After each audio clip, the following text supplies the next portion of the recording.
Yo guys, welcome back to another episode of Essential Things and Where to Find Them.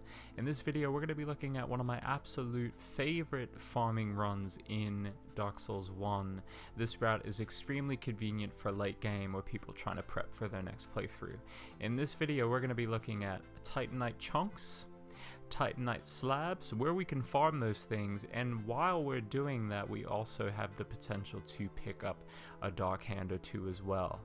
Now this video is going to be short and sweet, but I want to quickly say, before we get started, if you have not flooded New Londo out yet and gained access to the Firelink shortcut, then you're not ready for this video quite yet.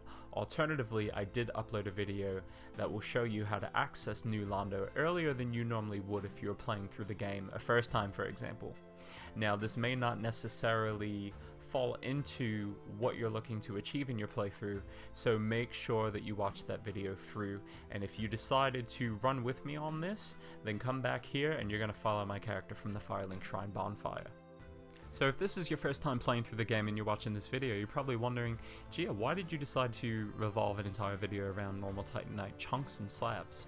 What makes them essential in my eyes is the fact that they are used to upgrade crystal, lightning, normal weapons, and any armor that isn't upgraded with twinkling titanite. So that's most armors, and it upgrades those things in pathways that you'll find through the later tiers of upgrading, and then these slabs are used to finalize and end that pathway. So you need slabs to make it the absolute best it can be.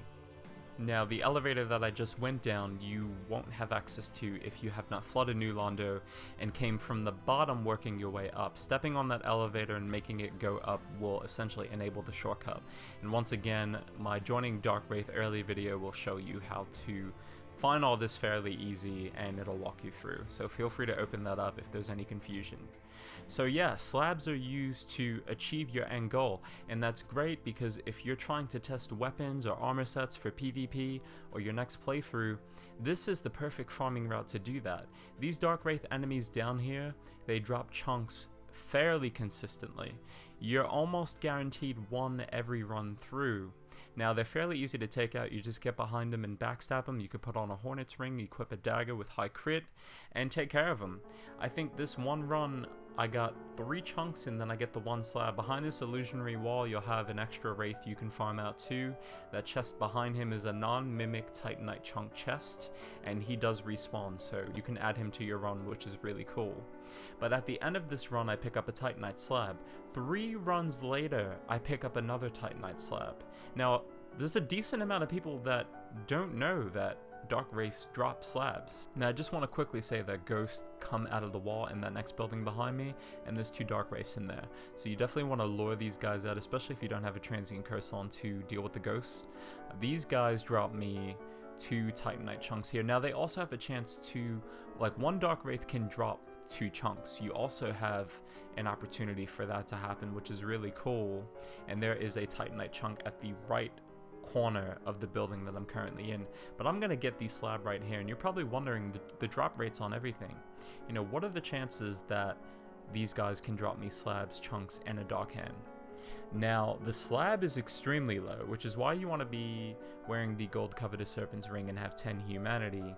That is a 0.21 chance without those items, so it's extremely low. But the fact that I get 2 in one day, which I didn't even go at it like that. I think I went at it for about 20 minutes of farming. I picked up 2 slabs, and then the previous time that I farmed before that, which was just 12-13 minutes, just a few runs, I picked up a slab then too. So having those items definitely makes it a little more consistent. And if you've played farming games like Diablo or Borderlands in which you're trying to grind for that loot, you have the patience to do this. So definitely turn on some music, kick back, and don't think about, oh, I'm grinding stuff out. Think about all the things that you want to upgrade and try out with all the pickups that you're getting. You can also add this Dark Wraith over here to your run as well. So now back to drop rates. The Dark Hand has a 1% chance of dropping, and the Titanite chunks have an 8.47% chance of dropping if you're not wearing the ring or have these 10 humanity. So wearing those items once again really does help. The chunks, it's fairly consistent like I said. you'll pick up 2, maybe 3 every run if it's getting good and you're getting really lucky, but you're almost ensured 1 per run. So just make sure that you kill all the enemies down here and maximize, and also maximize by wearing those 2 things that I mentioned before, and you can get more humanity off the soul duplication glitch if you need to pick up a quick 10. So definitely make sure you keep a Firekeeper soul on you.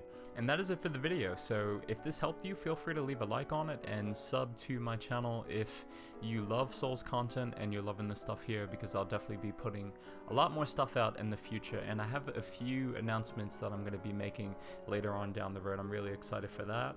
I hope you guys all enjoyed, and I hope that this helps you diversify and max out on your builds and your time on this game. And that's been it from me. Have a good night.